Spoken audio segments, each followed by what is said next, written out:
ಮನವಿ ಮಾಡಬೇಕು, ಪ್ರಧಾನಿಗಳಿಗೆ ಮನವಿ ಮಾಡಬೇಕು.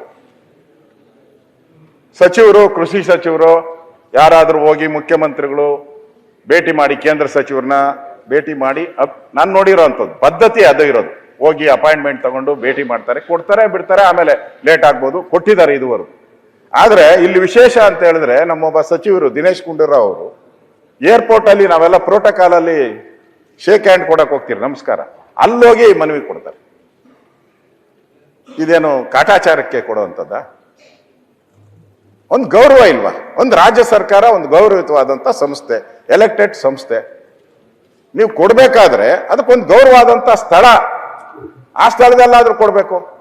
ಏರ್ಪೋರ್ಟ್ ಅಲ್ಲಿ ಹಿಡಿದು ನೀವು ಪ್ರೋಟೋಕಾಲ್ ಅಲ್ಲಿ ಶೇಕ್ ಹ್ಯಾಂಡ್ ಕೊಡುವಂತ ಸಂದರ್ಭದಲ್ಲಿ ನೀವು ಕಾಟಾಚಾರ ಕೊಟ್ರಿ ಅಂತ ಹೇಳ್ಬೇಕಷ್ಟೇ ಅವ್ರಿಗೆ. ಇದು ರಾಜ್ಯಕ್ಕೂ ಅವಮಾನ, ಬೇರೆಯವ್ರಿಗೂ ಅವಮಾನ ಮಾಡ್ದಂಗೆ ಅನ್ಸ್ತದೆ. ಅಂದ್ರೆ ಕಾಳಜಿ ಇಲ್ಲ ನಿಮಗೆ ಅಂತ ಹೇಳುವಂಥದ್ದು. ಆದ್ರಿಂದ ಇಲ್ಲಿ ಉತ್ತರ ಕರ್ನಾಟಕದ ದ್ರಾಕ್ಷಿ ಬೆಳೆಗಾರರ ಕಣ್ಣೀರು ತೊಳಿಬೇಕಾಯ್ತು ಸರ್ಕಾರ. ಸಬ್ಸಿಡಿ 500 ಕೋಟಿ ಕೊಡ್ತೀನಿ ಅಂದ್ರು, ಪ್ರಣಾಳಿಕೆಯಲ್ಲಿ ಹೇಳಿದ್ರು, ಅದಕ್ಕೆ ಇಲ್ಲ. ಅದು ಫೋಟೋ ಕೊಟ್ಟಿರೋದು ಆಯ್ತಾ, ದಿನೇಶ್ ಗುಂಡೂರಾವ್ ಅವರು ಹೋಗಿ ಫ್ಲೈಟ್ ಇಂದ ಇಳಿದಾಗ ಕೊಟ್ಟಿರೋ ಫೋಟೋ ಇದು.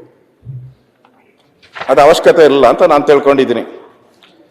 ನನಗನ್ಸುತ್ತೆ ಇವೆಲ್ಲನೂ ಕೂಡ ಸರ್ಕಾರ ಚುನಾವಣೆಗೆ ಮುಂಚೆ ನೀವೇನು ಹೇಳಿದ್ರಿ, ಚುನಾವಣೆ ಆದ್ಮೇಲೆ ಯಾಕೆ ಬರ್ತೀರಿ ಸಿದ್ದರಾಮಯ್ಯನವರೇ ಅಂತ ನಾವು ಕೇಳ್ತಾ ಇದ್ದೀರಿ. ಮುಖ್ಯಮಂತ್ರಿ ನೀವೇ ಹೇಳಿದ್ದು ಆವರ್ತ ನಿಧಿ ಇಡ್ತೀರಿ ಅಂತೇಳಿ, ದ್ರಾಕ್ಷಿಗೆ ಕೊಡ್ತೀನಿ ಅಂತ ಹೇಳಿದ್ರಿ, ಸಬ್ಸಿಡಿ ಕೊಡ್ತೀನಿ ಅಂತ ಹೇಳಿದ್ರಿ.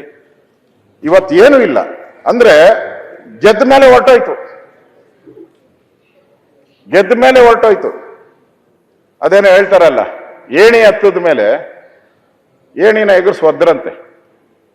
ಮೊನ್ನೆ ಹೇಳೋದು ಬೇಡ, ಏನೋ ದೇವೇಗೌಡರು ಏನೋ ಪ್ರೆಸ್ ಮೀಟ್ ಮಾಡಿದ್ರು, ನಾನೇ ಮಾಡಿದ್ದು ಸಿದ್ದರಾಮಯ್ಯನವ್ರಿಗೆ, ಫೈನಾನ್ಸ್ ಮಿನಿಸ್ಟರ್ ಮಾಡಿದ್ದು ನನ್ನೇ ಮರ್ತ್ಬಿಟ್ಟವ್ರೆ ಅಂತ ಹೇಳಿದ್ ಜ್ಞಾಪಕ ಏನೋ ಗೊತ್ತಿಲ್ಲ ನನ್ಗೆ ಸರಿಯಾಗಿ. ಹಂಗಾಗೈತಿ ಇಲ್ಲಿ. ಅವ್ರು ಬಿಡಿ, ಏನೋ ಮಾಡ್ಕೊಂಡೆ, ಅದು ಪಾಲಿಟಿಕ್ಸು, ಅವ್ರದ್ದು ಗುರು ಶಿಷ್ಯರ ಸಂಬಂಧ ಏನಾನ ಹಾಕೊಂಡ್ಲಿ. ಈಗ ದೂರ ಆಗವ್ರೆ ವೈರಿಗಳು, ಅದು ಬೇರೆ ಪ್ರಶ್ನೆ. ಅಷ್ಟಿದ್ರು ಮೊನ್ನೆ ಹೋಗಿದ್ರು, ಆರೋಗ್ಯ ವಿಚಾರಣೆ ಮಾಡಕ್ ಹೋಗಿದ್ರು. ಆ ಪ್ರೀತಿ ಹಳೆ ಪ್ರೀತಿಯಿಂದ ಹೋಗಿದ್ದಾರೆ, ಅದು ಬೇರೆ ಪ್ರಶ್ನೆ. ಆದ್ರೆ ಇಲ್ಲಿ ರೈತರಿಗೆ ಯಾಕೆ ಮೋಸ ಮಾಡಿದ್ರಿ? ನೀವೇ ಹೇಳಿ, ರೈತರಿಗೆ ಯಾಕೆ ಮೋಸ ಮಾಡಿದ್ರಿ? ನೀವು ಕೊಡ್ಬೇಕಾಗಿತ್ತಲ್ಲ.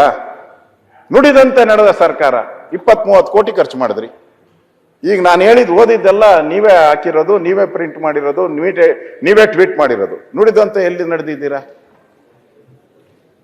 ನೀವು ನುಡಿದಂತೆ ನಡೆದೇ ಇಲ್ಲ ನನ್ಗನ್ಸೋ ಪ್ರಕಾರ.